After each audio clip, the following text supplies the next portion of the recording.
Hello and welcome to the ULAX podcast. This is episode 4. We're at the end of June here, and it's going to be published on the 30th for the end of the month. And today it's very exciting for me because I have my first guest on the ULAX podcast. Hello, Kevin. Hi, Ron. Say hi to the planet. Hello, planet Earth. Hi. So, as you guys, I think I teased it a bit on the third podcast, but anyways, the topic of today is the 1993 Stanley Cup. I'm wearing my Mission 25 jersey, still in style because we haven't won it. So we're still on Mission 25. We came close. Until, since 1993, that's the last cup from the Montreal Canadiens. And the reason why it made a topic on the ULAX podcast is because we played against the LA Kings. Mm-hmm. Did you know that, Kevin? I did know that. You were born, right? I was born. I was 6 years old, though. You were 6 years old, so you probably don't remember. No, most of what I know is from looking back. I mean, I'm a big Habs fan. You are. Huge Habs fan. I mean, it runs in the family. It does. It does. So, but yeah, I'm aware of what happened and how it went down. But I can't say that in the moment in '93 I was aware of what was going on. Yeah, I would suspect you don't remember much. No. Myself, I'm born in 1962, and my first real memories from the Habs is the 1971 Stanley Cup, because I remember watching that highlights, right? Mm-hmm. But I do remember we're playing a 7th game against the Blackhawks. That was the beginning of a dynasty. The 70s was very good for the Canadiens. We won 6 cups in the 70s. Wow. So this obviously is the first one. It's 71. Mm-hmm. And it's Henri Richard that tied the game in the third period. And he scored the winning goal in OT. And I remember that. I distinctly remember that. Another thing I remember from the 1971 year that I didn't know it was in 1971, but as preparing for this podcast, I was looking through some things, and there was this very big player called Jean Béliveau. I'm sure you've heard the name. In that year, it was his last year, I believe, but in that year he scored his 500th goal. Wow. And I remember that night, I saw that game live. He scored a hat trick. So 498, 499, and 500 in one game against the Minnesota North Stars. Mm-hmm. Sadly that I don't have it anymore, but I had in my room a poster of Jean Béliveau, and you would have a shot of his 3 goals. Of that game. And I had that in my room, and I don't anymore. It would probably be worth like $2.50 right now on eBay or something. I think more than that. Especially these days with collectibles. And at the time, I could have had it signed by him because your grandmother's brother, my uncle, used to work at Blue Bonnets. Mm. And he would be acquainted with a lot of hockey players because they would go bet on the horses. And I have a stick with the signatures of, I don't know what year it was. And now with time, you can barely, you can't even make, it's all faded, sadly. I still have the stick, but I wouldn't even show it to you because it's not worth it. But anyways, I could have had, if you would have predicted this, right? Have it signed by Jean Béliveau himself, and not that I think he would go to the track much, but that's amazing. And another brother of my mom was a partner with Claude Ruel. He was a coach of the Canadiens. He was in the management and coaching staff for years, and Uncle Ray had a partnership with him on a horse. They bought a horse together. Really? Yeah. The horse was I didn't called know this. Cracker Barrel. Cracker Barrel. Original. But anyways, I don't want to bore the people with all my family stories, but that's certainly a good anecdote. Mm-hmm. So 71 for me is when it started, my love for that hockey team. And at that time, I was starting to play, at home and whatnot. Mm-hmm. And lucky for me, the high school I went in was Collège de Montréal, which is the first college in Montreal. The school was inaugurated in, I had to know, 1767. 1767. Yeah, that's That's a while ago. 257 years ago. And I was there at the opening day. No, I'm not that old. But the point is, I was there from 74 to 79, and the Canadians won the Stanley Cup in 76, 77, 78, 79. You're so lucky. That was a 4 Stanley Cup run that I was not only aware of, I went to games with my buddy Pierre. Mm-hmm. Remember yeah, Pierre? I know Pierre. So I used to go, Collège de Montréal is like a few blocks away. My school was Sherbrooke and Saint-Marc, or Guy, if you will. And the forum was at Water and St. Catharines. So it was like a 5-minute walk. So I would skip school to go buy the tickets there. Because back in the day, they wouldn't sell the tickets ahead of time. You have to go to box office. You have to go to the box office for one, but they wouldn't.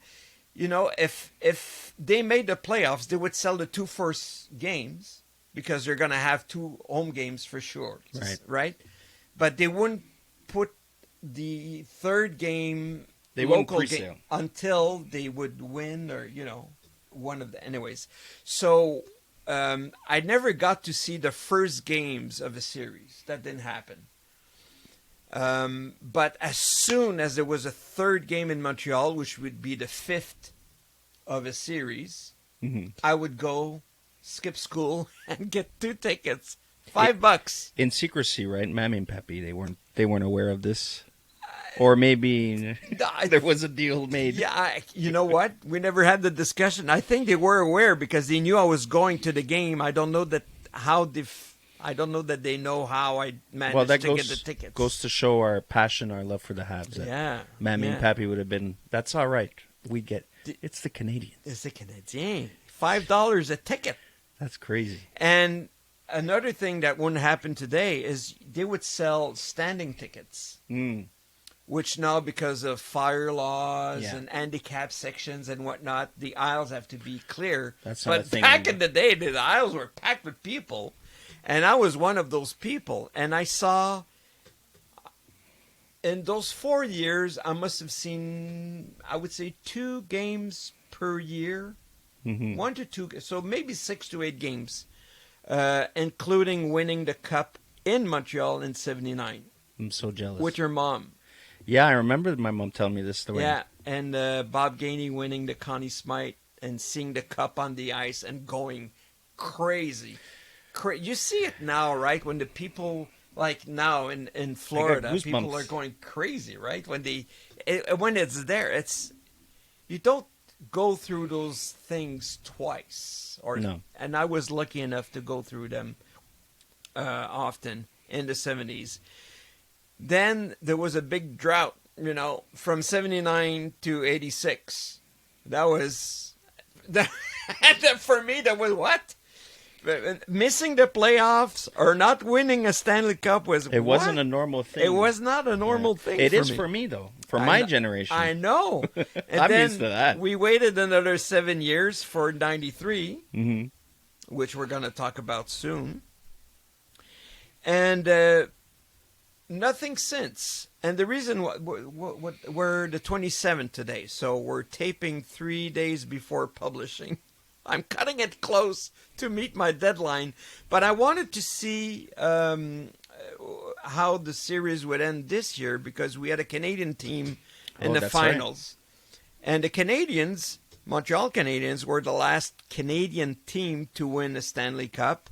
And now the Oilers they made a good run for it. They and almost did it. I Game thought 7. I thought they would. I really thought they would. I thought they would too after they had the momentum. Yeah. But, Florida being at home, For it's the 7 close games, but it could have. And scoring the first goal in that game was It a sets key. the tone. Yeah, Yeah, it sets the tone because you break the momentum that was going. exactly. So, anyways, going back to the series that we want to talk about, 1993. You're 6, 7 years old, 6 years old, yeah. and I'm still in my early 30s. You're in your heyday. And so it was great. And people might not know this, but the LA Kings that have won Stanley Cup since, I think it won twice. Yeah, back to In the back, I later believe, years? in 2014 and 15. Oh, was it back to back? Yes. Anyways, Yes, it was. I remember 2014. Yeah. That's their first one, right? I believe that's their first franchise cup, yeah. Yeah. Yeah. So in 1993, it was their first time in The final. a final. And they had a good run, and they had the LA Kings are popular now, and they're well-known and well-established franchise, and everything is good. And they were there for 20-some years before getting to the finals against the Canadians. But one guy that really helped them get on the map, I think I know the great one. the great one, Wayne Gretzky, Wow. who brought the team to the finals. And he had a good run, I think, but he didn't have a good series against the Canadians. I think he even scored in his own goal in one of the games. Oh, yeah. I wasn't aware of that. So don't quote me on that, but I've been looking a lot of videos. Thank God for YouTube, right? Not only you get to see me and Kevin on YouTube, but on YouTube there's if you research 1993 Stanley Cup, you'll find a lot of clips and films, and It's amazing what you could see. Yeah. it's amazing. It's a time capsule. And I'm pretty sure I saw that Gretzky scored in kind of deflected kind of thing. But we don't remember that. We remember the 200-point seasons. Oh, stuff yeah. like that. You forget about those own goals. So just to bring you back to the run that made us win our 24th Stanley Cup, which is a lot. Mm-hmm. The Canadians are the most recognized hockey team in the world, and it's a key franchise. I mean, I saw the 4 consecutive cup, but they did a 5 consecutive cup in the 50s. Yeah. Mammy and Pappy's time. Mammy and Pappy's time with Maurice Richard. And I talked about Henri Richard scoring in 71. Mm-hmm. But his first 5 years with the Canadians was the last 5 years of his brother, Maurice. And they won, 2 brothers winning 5 Stanley Cups Wow. in a row. And Henri Richard is the player with the most Stanley Cup rings, 11. 11. That's crazy. You don't see that kind of stuff today. It's No. But not to take away from the achievement back then, but it's 11 championships. Yeah. That's crazy. And there were, He doesn't have enough fingers. That's it. Well, there's one lower, but if your ring fits on that finger, you got a problem. That's true. You got a bigger problem. But you won't see that again. But the fact that for a lot of those cups, let's be honest, the league only had 6 teams until the 71, 70, Right. early 70s. Mm-hmm. So, but the Toronto Maple Leafs were part of those 6, and they're the second ones with the most Stanley Cups with 13. So there's a big gap between 13 and 24. And if you're an Abs fan and frustrated because it's been 31 years now that we didn't win the Cup, the Maple laughs. You imagine how they feel. 1967. Yeah. I don't even remember it. And I was alive. So that's a hell of a drought. I know that because that's the chirp when you go to the games. When you're playing the Leafs, you're going 67. Even in the regular season game? Well, yeah, it's like Montreal versus Toronto. It's heated no matter what. Even a preseason game, you remind them that it's been since 67. That's just the nature of the rivalry, right? Did you ever get to see a playoffs game live? Yes. You did? I remember, actually, my uncle Jim Yep. was an usher at the Molson Center. Right. And he snuck us in through, I guess it was like the door for the lodge section. And we stood there. We didn't have assigned seats. And we stood in his section, and he was kind of making sure that we weren't going to get in trouble. I remember, I think it was 1996 against the Rangers in the first round. And I can't recall if I've been to a playoff game since. So It's something, though.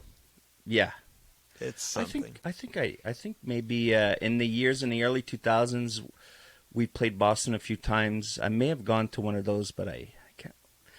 I would remember. I guess I haven't since '96. Speaking earlier, before we were talking about your signed stick and memorabilia that might be worth things now, worth money. I went to the Centennial game so it was December 4th, Matthew's birthday, 2009. Yeah. It was a Canadian Centennial game against Boston, and I'm holding on to that ticket. It's because it's a special ticket. It's a super size, nice framed in the pocket. So that's my era of the Canadians. That's what I feel that might be worth something one day. I don't know. So I'm holding on to that precious. But yeah, it's been a while since I've seen a playoff game. My best playoff game it was in '79, and I did see the Canadians win the Cup, but it was Game 5 against the Rangers. They didn't. We knew that the Stanley Cup was played on the semifinals against Boston. It went to 7 game, and I was there for the 7th game. It was. Wow. Unbelievable. They still play that game. They air it on CBC here in Canada, but you can see it on YouTube as well. It was a hell of a game. And I was there. I can't believe that. Remember one Christmas you got me a DVD of the 10? Yep. Maybe that game's in there. It is in there. And another one that's in there that I've seen as well. Can't remember the year.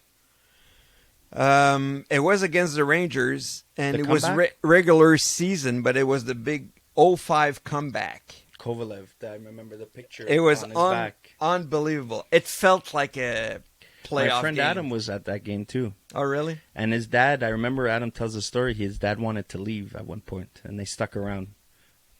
Luckily, they stuck around to see the comeback. They were almost on their way out when it was 5-0. Well, I was with a colleague, my buddy Matt. Hey, Matt. We went to that game. We had the company's tickets, and we worked for the same company, and we went there together. And after the second period, we were going, "Oh, not too exciting, is it?" But after the third period, it was very exciting. Totally worth it. It was totally worth it. Wow. Anyways, we got sidetracked, and that's fine. That's Yeah. what we do here on the ULX podcast. So we never Just going keep with the flow. track. But going back to that 1993 Stanley Cup from the Canadians, it's there's a lot of things that happened that were historical. The fact that Gretzky got traded from Edmonton Oilers to LA a few years prior to '93, and it was. You don't see that a lot. It's probably as big as, what was it, the Boston Red Sox that traded the Babe Ruth? Before to my the time. Yankees? Before my time, but yeah, But on that kind of scale. That's a big trade. Now the Red Sox and the Yankees are rivals. Edmonton and LA was not like a big rivalry back in that time. Mm-hmm. But the fact that the owner of the team, Peter Pocklington, something like that, he traded Gretzky, and there's a player trade, but he also had a $15 million. He bought him. He bought the guy. Well, he sold him, but oh yeah, right. So Bruce McNall, who was he the owner or the GM of LA Kings? But he made the trade anyways, and it cost $15 million in the '80s is not a $15 million today is a lot of money. Imagine. And back at 30 years ago was at least 17. And yeah. So that's a point in history. The fact that the LA Kings were there for the first time is also obviously an historical fact. But the Canadians, you have to win 16 games for a Stanley Cup. That's right. Hardest trophy to win in any sports. Mm-hmm.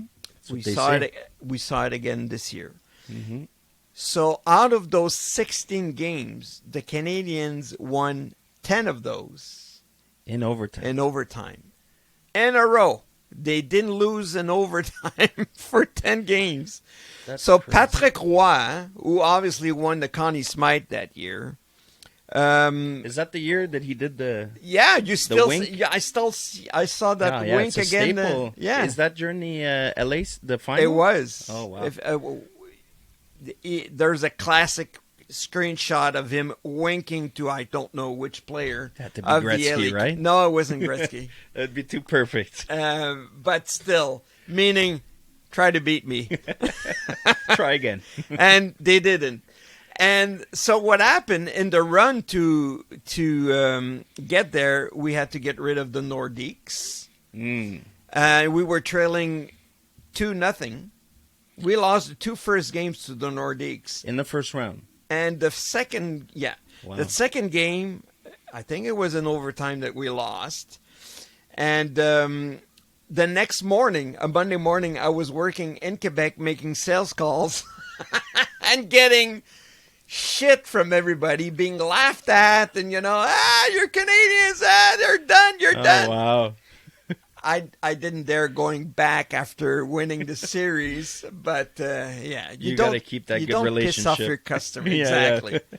But that was something that I remember. So, anyways, they lost the first 2. They win 4 straight. Then we go against Buffalo. We win 4 straight again. Oh wow! And then They swept them. They swept them. Wow. And then we were at the verge of sweeping the Islanders because we won the first 3 games, but we lost the 4th. And then we win it in 5. And then... Were the Canadians... I remember reading that they didn't have a spectacular regular season that year, right? It was kind of...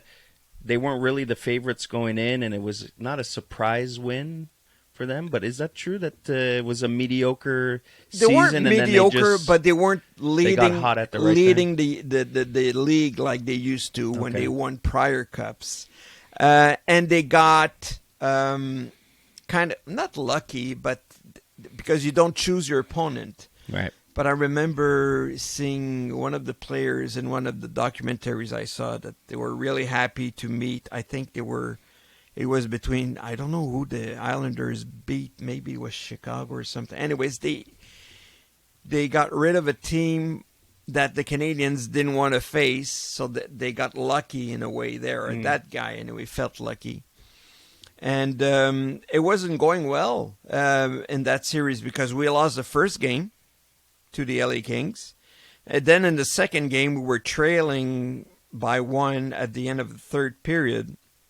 And the turnaround point is that the coach, Jacques Demers, challenged a hockey stick of a player, right. Marty McSorley?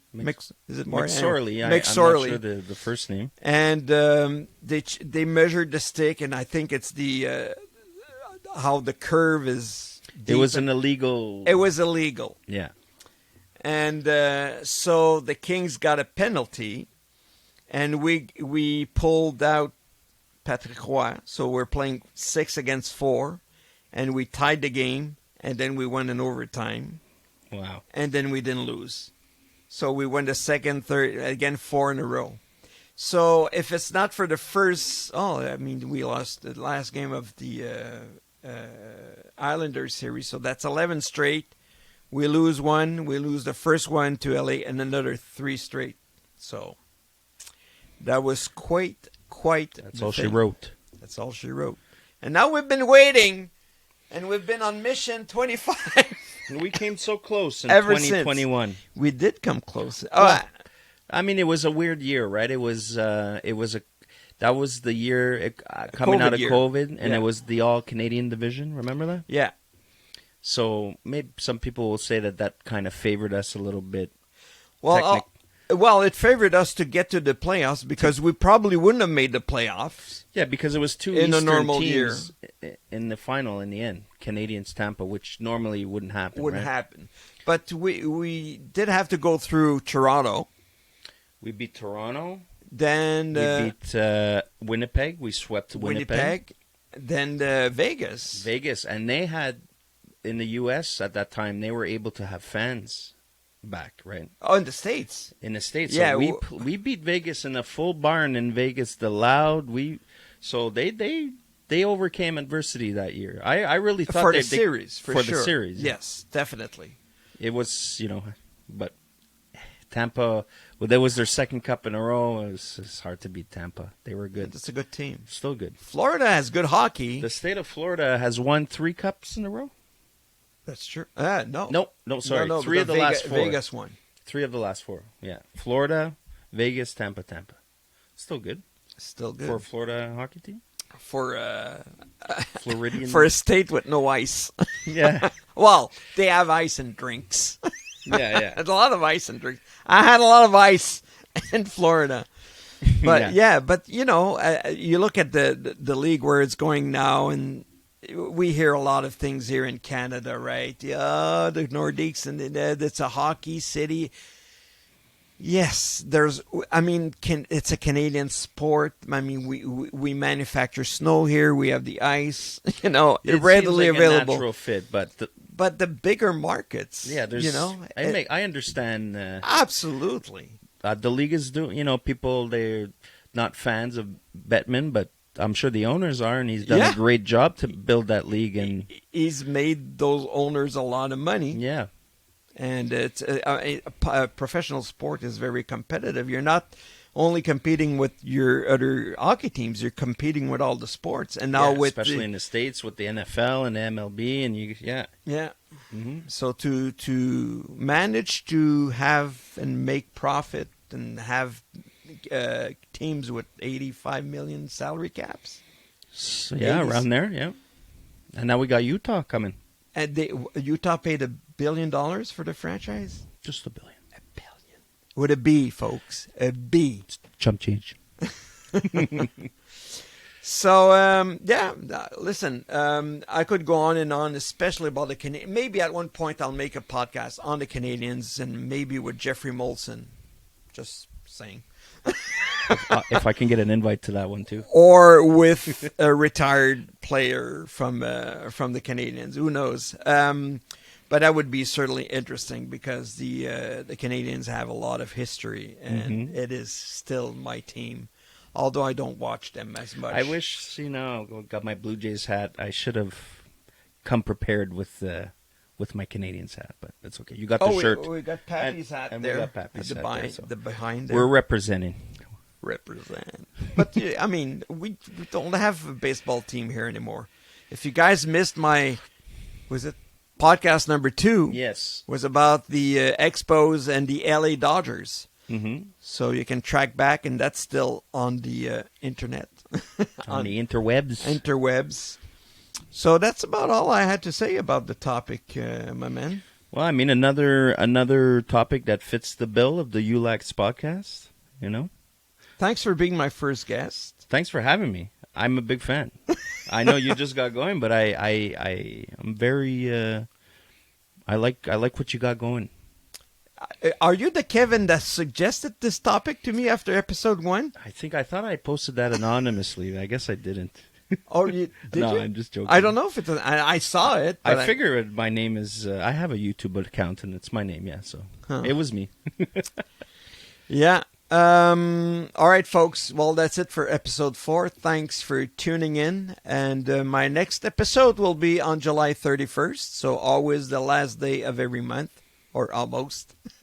I shouldn't mention the fact that I skipped one now. It doesn't matter because I'm not skipping again, or until I skip again, it's going to be a problem. Yeah. But it's not. It's a big commitment. I didn't anticipate this. And I was told that the hardest thing about doing a podcast is keep doing a podcast. That's the hardest thing. I believe it. Thanks for having me, Ron. All right. All right, folks. See you at the end of July. Ciao for now. See you now.